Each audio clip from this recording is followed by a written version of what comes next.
The foul DR, Elena Vasquez, wiped the sweat from her forehead as she adjusted the quantum resonance chamber for the third time that morning.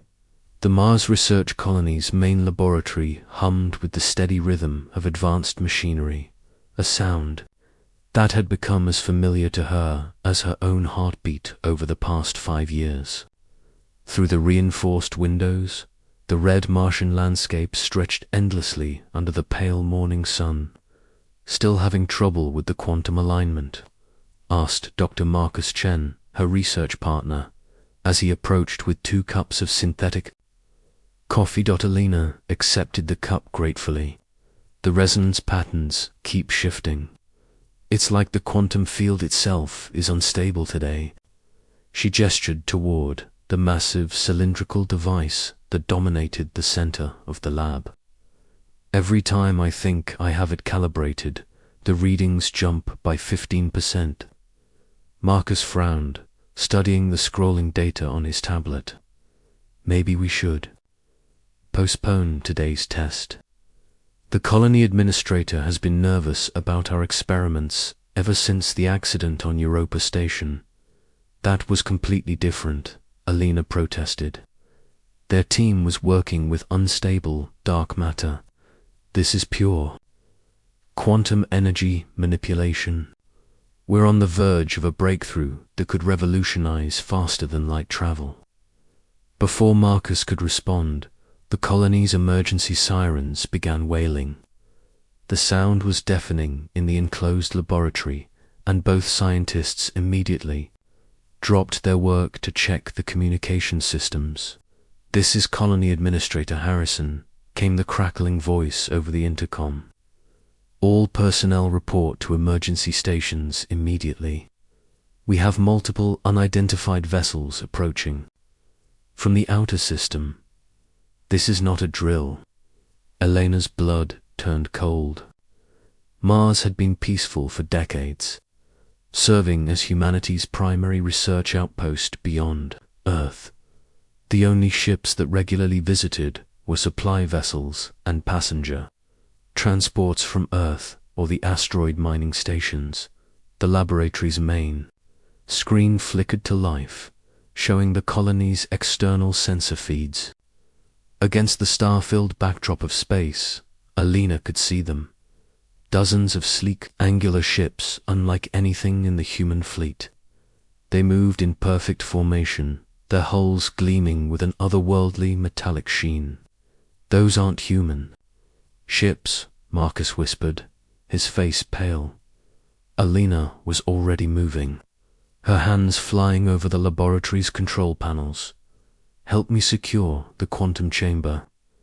If these visitors are hostile, we can't let this technology fall into the wrong hands." As they worked to shut down the experimental equipment, the first explosions rocked the colony.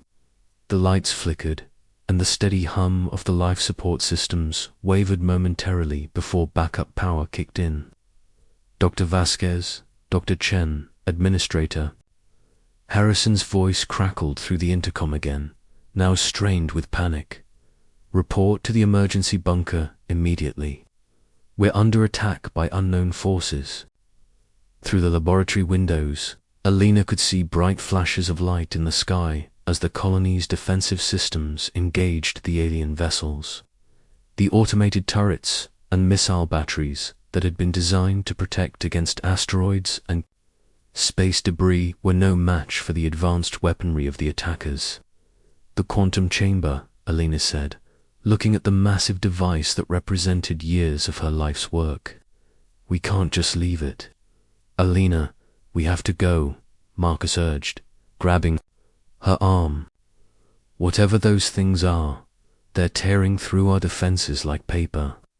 Another explosion, much closer this time, shook the entire laboratory. Several pieces of equipment toppled over, and cracks appeared in the reinforced windows. Elena knew Marcus was right, but something deep inside her rebelled against abandoning her research. "Go to the bunker," she told him firmly. "I'm going to destroy the quantum chamber. This technology is too dangerous to let them have it." Marcus started to protest, but another massive explosion cut him off. This time, the lights went out completely, leaving only the emergency power strips glowing along the floor. In the distance, they could hear the sound of hull breaches and decompression alarms. 30 seconds, Elena said, her hands working frantically at the chamber's control panel. I just need 30 seconds to overload the containment field. The laboratory door exploded inward in a shower of sparks and twisted metal. Through the smoke and debris, 3 figures stepped into the room. They were tall, easily 7 feet in height, with bodies that seemed to be part organic and part machine. Their skin had a metallic grey tint, and glowing circuits ran along their arms and faces, like electronic tattoos. The leader of the group spoke in a voice that sounded like grinding metal. Primitive creatures, cease your activities. You are now property of the Karathi Syndicate. Elena's fingers never stopped moving across the control panel. She was so close to initiating the overload sequence. Just a few more seconds. The alien leader noticed her actions and gestured to one of his companions. The female continues to manipulate their crude technology, demonstrate why resistance is futile. The weapon that struck Elena was unlike anything she had ever experienced. It wasn't the clean energy of a laser or the brutal impact of a projectile. Instead, it felt like her entire nervous system was being torn apart at the molecular level. She collapsed to the floor, her body convulsing, as waves of agony coursed through her. Look at it writhe, the leader said, his voice carrying a tone of amusement. These organic creatures are so fragile, so pathetic. Elena tried to speak, tried to move, but her body no longer obeyed her commands. She could feel her legs going numb, and a warm wetness spreading across her back told her that the weapon had caused severe internal damage. The 3 aliens approached her fallen form, studying her like scientists examining a particularly interesting specimen. This one was attempting to destroy their equipment, one of them observed. Perhaps it possessed slightly more intelligence than the others. Intelligence is irrelevant, the leader replied. Observe how icily their bodies fail. No such enhancements, no quantum shielding, no adaptive armor systems. They are barely evolved beyond their animal ancestors. Elena's vision was starting to blur, but she could still see the quantum chamber's control panel just a few feet away. The display was still active, showing that the overload sequence was at 90% completion. If she could just reach it, just press one more button ... It still moves, one of the aliens noted with what sounded like scientific curiosity. Remarkable persistence for such a primitive nervous system. Elena began dragging herself across the floor, leaving a trail of blood behind her. Every movement sent fresh waves of agony through her broken body, but she forced herself to continue. The control panel seemed impossibly far away, but she had to reach it. The aliens watched her struggle with obvious entertainment. Look how it crawls, the leader said, like an insect whose wings have been torn off. These humans truly believe they can oppose the might of the Karathi Syndicate. Should we terminate it? Asked one of the others. Not yet. I find this display amusing. Let us see how far the creature can crawl before its primitive biology fails completely. Elena's hand finally touched the edge of the control panel. Her fingers, slick with blood, fumbled for the final activation switch. The overload sequence was at 99%. One more command, and the quantum chamber would detonate with enough force to level half the colony. But as she reached for the switch, one of the aliens stepped on her wrist, grinding her hand against the metal floor. The pain was indescribable, but worse was the sound of her bones breaking under the pressure. Enough entertainment, the leader decided. We have a schedule to maintain. Scan this facility for useful technology and prepare for extraction.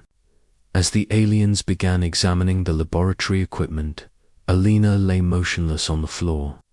Her breathing was shallow and irregular, and she could feel her life ebbing away with each passing moment. But her eyes remained fixed on the quantum chambers. Control panel. The display showed that the overload sequence had stalled at 99%, waiting for her biometric confirmation. Her broken hand was only inches away from the scanner, but it might as well have been miles. She had no strength left to move. Through her fading consciousness, she could hear the aliens discussing the quantum technology with obvious interest. They were already beginning to understand its potential, planning how to incorporate it into their own weapon systems. This energy manipulation system shows promise, one of them was saying. Primitive in design, but the underlying principles could be adapted for our fleet's quantum drives. Alina closed her eyes, feeling the weight of failure settling over her like a burial shroud. She had devoted her life to pushing the boundaries of human knowledge, to creating technology that could carry her species to the stars. Now, that same technology would be used against humanity by their conquerors. But as darkness began to claim her consciousness, something unexpected happened. The quantum chamber, still partially active from her interrupted shutdown sequence, began resonating with her dying nervous system. The quantum fields that she had spent years learning to manipulate were responding to the electrical patterns of her brain. The aliens, focused on cataloging the laboratory's equipment, didn't notice the subtle change in the chamber's energy readings. They didn't see the way the quantum fields were beginning to stabilize around Elena's broken body, drawn by the unique neural patterns of a mind that had spent years thinking in quantum mechanical terms. As Elena's consciousness faded, the quantum energy reached out to her like a lifeline. But instead of simply healing her wounds, it began to rewrite the very structure of her cells, transforming her from the inside out. The quantum fields that she had learned to control were now learning to control her, merging with her biology in ways that should have been impossible. The last thing Alina saw before the darkness took her was the readout on the quantum chamber's display. The overload sequence had reset, but something new was happening. The energy patterns were no longer random fluctuations. They were organizing themselves, becoming more complex and purposeful with each passing second. As her eyes closed and her breathing stopped, the aliens continued their work, completely unaware that they had just made the greatest mistake in the history of their empire.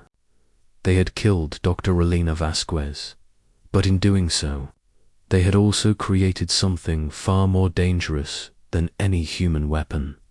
They had created their own destruction. The Rizalina Vasquez opened her eyes to a world transformed. The laboratory around her looked the same, but she could see so much more than before. Energy patterns flowed through the walls like rivers of light, and the electromagnetic fields generated by every piece of equipment were as visible to her as physical objects. The 3 Karathi aliens were still in the laboratory, but they had been joined by several others. They were methodically dismantling her quantum chamber, preparing to transport it to their ships. As she watched them work, Alina realized that her body felt different. There was no pain from her injuries, no weakness from blood loss. She sat up slowly, and the movement caused all of the aliens in the room to freeze. The leader who had shot her turned around, his glowing circuits flickering with what might have been surprise. "Impossible," he said in his grinding voice. "The creature was terminated. I confirmed cessation of all biological functions." Alina stood, and as she did, she became aware of something flowing through her veins alongside her blood. It was the quantum energy from her chamber, but it had changed. Instead of the wild, chaotic patterns she had struggled to control, it now moved with purpose and intelligence. "You made one mistake," she said, her voice carrying a strange harmonic quality that hadn't been there before. "You assumed I was just another primitive organic creature." The alien leader raised his weapon, the same device that had nearly killed her before. "Resilient biology, irrelevant. The weapon will simply be applied with greater intensity." He fired, and the molecular disruptor beam struck Alina full in the chest. But instead of causing pain and damage, the energy simply dispersed across her skin like water. The quantum fields flowing through her body absorbed and redirected the alien weapon's power, feeding it back into her own energy matrix. "Thank you," Alina said, taking a step forward. "I was wondering how your weapons worked." The other aliens in the room immediately opened fire, filling the air with disruptor beams and plasma bolts. Alina walked through the barrage as if it were a light rain, absorbing every joule of energy they threw at her. With each absorbed shot, the quantum patterns in her body grew brighter and more complex. When she reached the nearest alien, she placed her hand on its chest. The creature's cybernetic enhancements, so advanced compared to human technology, were suddenly as transparent to her as an open book. She could see the flow of data through its neural networks, the power distribution to its artificial organs, the quantum encryption protecting its command protocols. The alien convulsed as Alina interfaced directly with its systems, her consciousness flowing through its cybernetic components like digital lightning. In seconds, she had downloaded everything: tactical data, ship locations, command structures, weapon specifications. The alien collapsed, its neural networks overloaded by the data transfer. The remaining aliens stepped back, their weapons lowering as they realized the futility of their attacks. The leader's circuits were flashing rapidly, indicating high-stress processing. "What are you?" he demanded. Alina smiled, and for the first time in her life, she felt truly powerful. "I'm what happens when you underestimate human ingenuity. You see, for years I've been learning to think in quantum mechanical terms, to visualize energy patterns and field interactions. When your weapon damaged my nervous system, it created a bridge between my consciousness and the quantum field." She gestured toward the partially dismantled chamber. "That device was designed to manipulate quantum energy through technological interfaces, but now I am the interface." Moving faster than the aliens could track, Alina touched each of them. In turn, their cybernetic systems, so sophisticated and powerful, became her tools. Through their neural networks, she accessed the communication channels linking them to their ships in orbit. What she found there filled her with cold rage. The Karathi fleet hadn't just attacked the Mars colony, they had systematically destroyed every human outpost in the system. The asteroid mining stations, the research platforms, the small settlements on the outer moons, all of them had been reduced to debris and corpses. 47,000 people, Alina said, her voice now carrying an undertone of quantum resonance that made the air itself vibrate. "You murdered 47,000 people because you considered them inferior." The alien leader was backing toward the laboratory's ruined doorway, his weapon forgotten. "The Karathi Syndicate follows the natural order. The strong consume the weak. Your species lacks the evolutionary advancement necessary for..." His words were cut off as Alina reached out with her quantum-enhanced consciousness and simply turned off his cybernetic life support systems. The alien collapsed, It's artificial. Organs failing one by one as Alina systematically shut down every enhancement that kept it alive. Evolutionary advancement. Alina asked, looking down at the dying creature. Let me show you what human evolution looks like. She walked out of the laboratory and into the colony's main corridor. The walls were scarred with weapons, fire, and the bodies of colonists lay scattered on the floor. People she had known, worked with, shared meals with in the cafeteria, all dead because they had been deemed unworthy by an alien empire. Alina extended her consciousness outward, following the communication channels that linked the boarding parties to their ships. The Korothi fleet consisted of 37 vessels, ranging from small fighters to massive dreadnoughts. Each ship was a marvel of engineering, powered by quantum drives and protected by energy shields that could deflect any human weapon. But Alina was no longer limited to human weapons.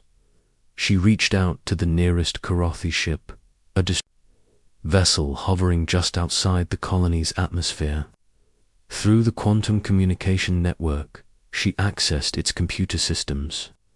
The alien programmers had created elaborate security protocols, quantum encryption algorithms that would take human computers centuries to break. Alina bypassed them all in seconds.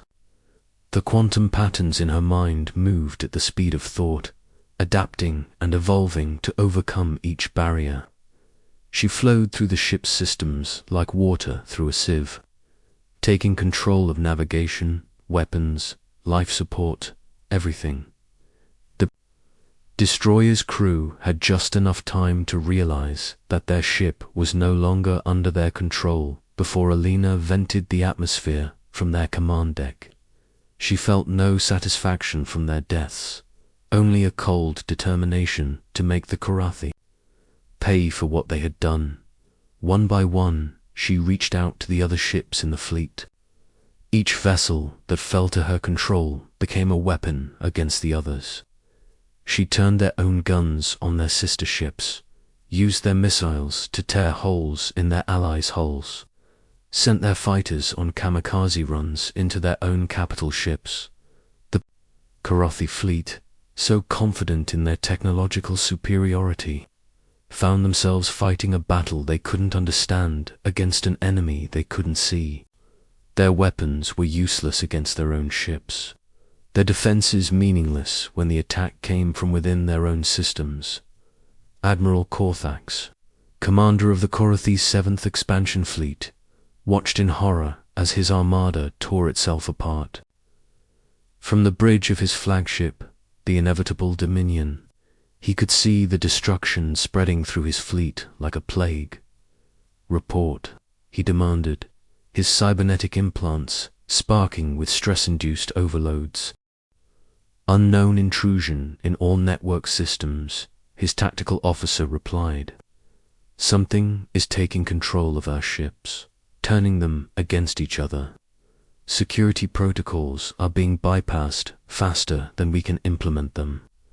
Korthax's mandibles clicked in frustration. Impossible. No organic species possesses that level of technological sophistication. Run a full diagnostic on all quantum communication channels.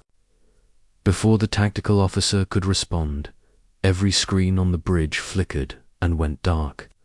When they came back online, they showed not tactical displays or system readouts, but the face of a human female. Her eyes glowed with the same quantum energy that powered their ships, and when she spoke, her voice resonated through every speaker on the vessel. Admiral Korthax, Alina said, her image looking directly at him despite being transmitted from millions of kilometers away.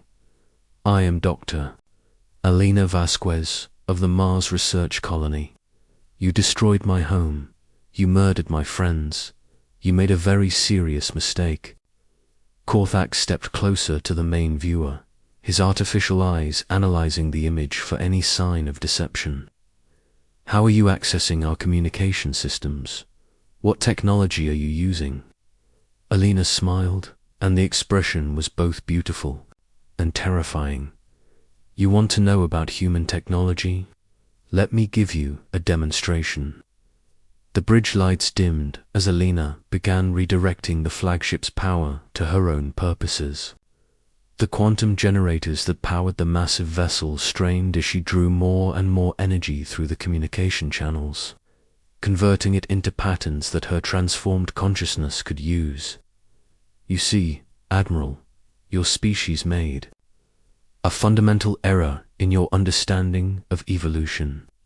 You believe that technological advancement comes from replacing organic components with artificial ones. But true evolution comes from transcending the limitations of both.